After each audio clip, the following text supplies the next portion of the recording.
Welcome to the Protecting the Village show, brought to you by the Protecting the Village campaign funded by Allegheny Franciscan Ministries. I'm your host, Anthony Maynard, and today we have Evangelist Mary Sirmons from Fort Pierce. Evangelist Sirmons, why don't you tell us a little bit about yourself, where you're from, how many years you've been in this area, any work you've done or positions you've held while in Fort Pierce. Thank you, Anthony. I came here to Fort Pierce from the Polk County, so I am a Floridian, born and bred.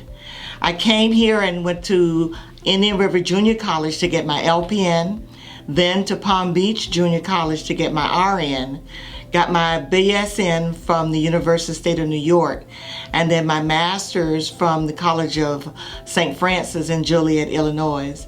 So I've worked in the community as a nurse, both at Lawnwood Regional Medical Center, patient care, and then taught at IRSC for 27 years before I retired in 2015. Well, that opened me up to a lot of community organizations to the point where I've got to evaluate. So I and Dr. Pinky Hindley came together this last year and did Survivors of Murdered Victim Support Group, where we want to walk alongside and to educate victims who have survivors of trauma. I have my own ministry, Gleaning for Hidden Treasures, hands-on ministry for hurting women, and we also do praise, pamper, and prayer.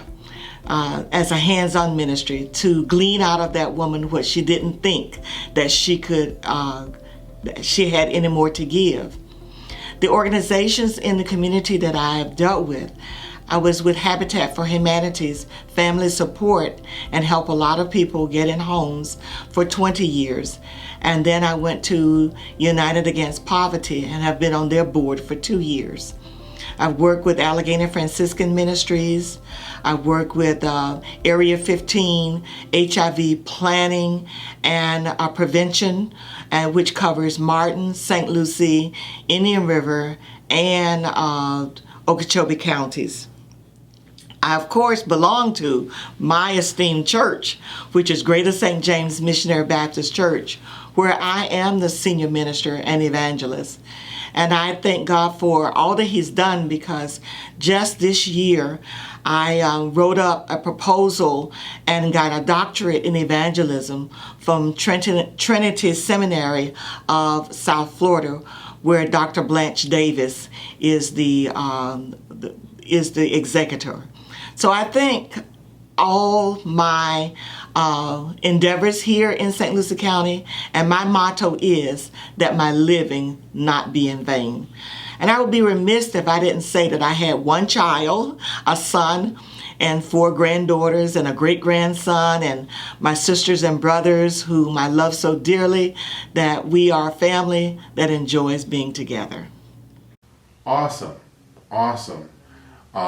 You've done a lot, you've worked with a lot of organizations.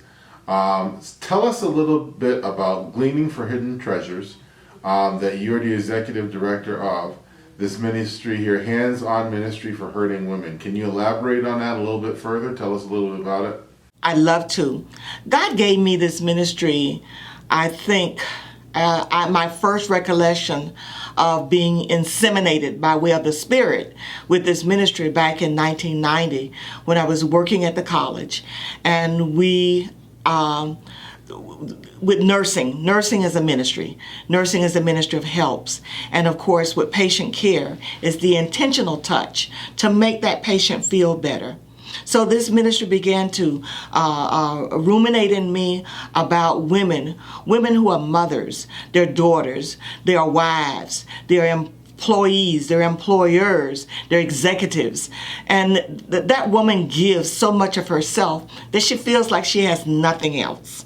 So the ministry in 2011, it takes that long sometime to incubate. And God said, go forth with it. And then by 2016, and I'm no longer working full time, I was able, through Teresa from Zion Daughters, to get my 501c3. And what I like to do is getting a group of women together and doing something that's called praise, prayer, and pamper. To glean out from that woman what she doesn't think that she has still yet to give. And the Sox Ministry, sisters committed and obedient to kingdom building and soul saving. So we do that pampering piece where if Indiria and I were at a meeting and she and I were partners, and I love to do feet because Jesus did feet, and I would do feet, care for her, massage those feet and pray for her while I'm doing that. And then I like my shoulders done, so I'd ask her to do my shoulders. But that pampering ministry, because women, we know that the touch is important. Jesus healed with the touch, and he asked us to touch each other by way of the words that we say, by way of the smiles that we give, by way of being there for each other. So that's Gleaning for Hidden Treasures, a hands-on ministry for hurting women. The ministry, your nonprofit, all of this aimed in terms of domestic violence and help for hurting women. Is this a problem that is common in the Lincoln Park community? I know it's one of these things where it's not often talked about, so a lot of people don't even necessarily know instances of this that may be going on around them. I don't want to say stigmatized-wise that it's common for Lincoln Park, but it's common in St. Lucie County and the state of Florida, because domestic violence knows no zip code. And with the COVID, and you have unexpected time at home, unemployment, financial insecurity, anxiety, and stress, these are conditions that aggravate domestic violence. It aggravates that system of control and power. And so that for the perpetrator who wants to maintain control and power, who has lost that control and power, then sometimes they take it out at home. Yeah, I think that's well said. I had noticed in researching for this segment that law enforcement officers across the country, officers and offices, are noticing a 15 to 20% increase in domestic violence cases per month. That seems to be an awful high number. Can you talk about that a little bit in terms of that statistic? Let me give you a snapshot.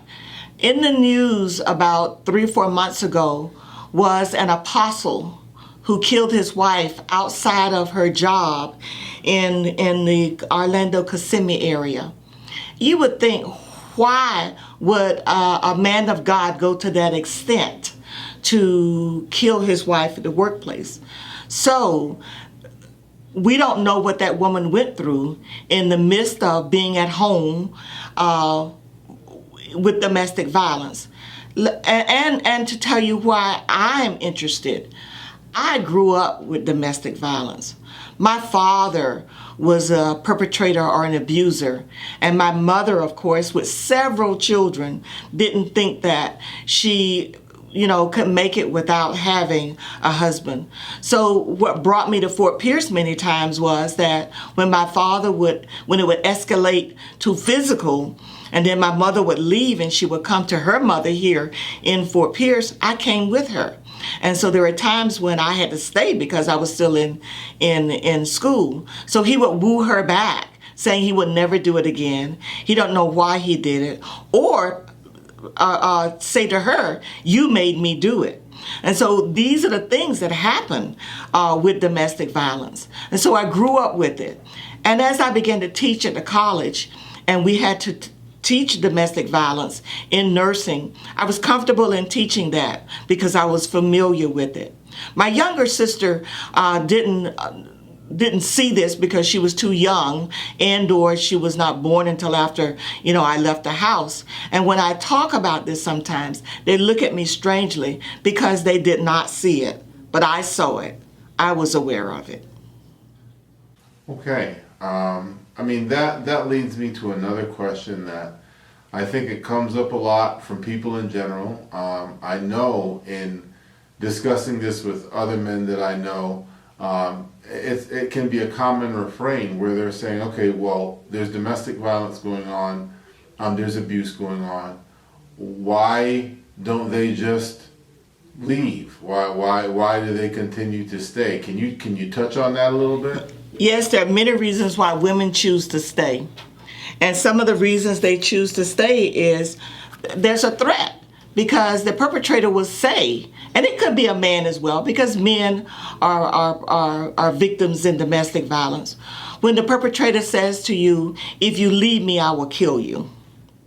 And so the leaving could mean death, or insufficient institutional response. There may not be the places in the area for that woman or that man to escape to.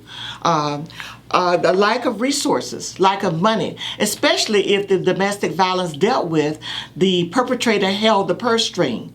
They had the bank account. They paid all the bills. So when the victim decides to leave, there are no resources for her or him, and then she or he and the children are living in a car. So we have a new form of homelessness because of that. The victim may feel that I can change them. How many times women have made bad decisions, or men have made bad decisions, and going into a relationship thinking that they're going to change the other person? That's not going to happen. But they're blinded by that. Threats of suicide. That person may say, well, if you leave me, I'll kill myself. So they stay there because of that. There are a group of people who believe that, he loves me because he hits me. So they believe that abuse is normal, and that they have done something to deserve it. The lack of outside support, or they will separate that person out from their family. Because of control, because of separation, and the family, they don't have a way to get to other people to tell them. And for instance, if I'm an evangelist and my husband is beating me, you think I'm going to tell somebody? Oh no, that's a stigma and shame. And then for our other brothers and sisters who don't speak the English language barrier can be an issue. I would love to say that our laws on our books would help. And in the last 10 years, it has helped somewhat, because if an officer is called to a scene, and many times they'll take both or take neither and say you need to cool off, because somebody has to leave the house or both people have to leave the house. And that can be a problem. Right. Wow. There are way more reasons there than I think people may have thought of or been aware of until they heard you speak on that. Thank you for providing that information. Understanding that those reasons exist, when women have an opportunity, or the opportunity provides itself through whatever circumstances for them to seek help, for them to escape. What are some organizations or places in this area that they can find support and help to find some of the assistance that they need for themselves and for their families? Well, number one, if they wind up going to the emergency room because of abuse, nurses are trained, are taught, and are educated to help that person to understand that they may be in an abusive situation, and they try to get the victim away from the perpetrator so that they can give them information. There is a hotline that they can call. In our area, we have SafeSpace, and I understand that one of your people that are coming on to talk about this is also a program they call We Leap, and she helps with prevention with domestic violence. In the 19th District 19th Judicial Circuit Victims' Right Coalition, there is a group that deals with domestic violence and victim advocacy. And the thing is getting out there that it's happening, because it's shrouded in secrecy. So if a woman can talk to another woman, if she can call the abuse hotline, if she can recognize the fact that I am in a relationship. So the questions that you may ask, is there threats to hurt you or other people? Does that person kick, hit, punch, choke, or use physical force against you? Does that person criticize or blame you for everything that goes wrong? Do that person humiliate you in front of other people? Control your access to money? Control all of the decision making in your relationship? Controls your time and action and pull you down, call you names and make you feel like you're crazy? Does that person destroy your property or abuse your pets? Sometimes that they will abuse the pet and or the children. A threat to hurt or commit suicide if you leave, or force or coerce you to even have sex, because unwanted abuse can be sexual abuse as well.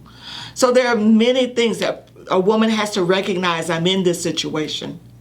And then having gotten the information on the resources and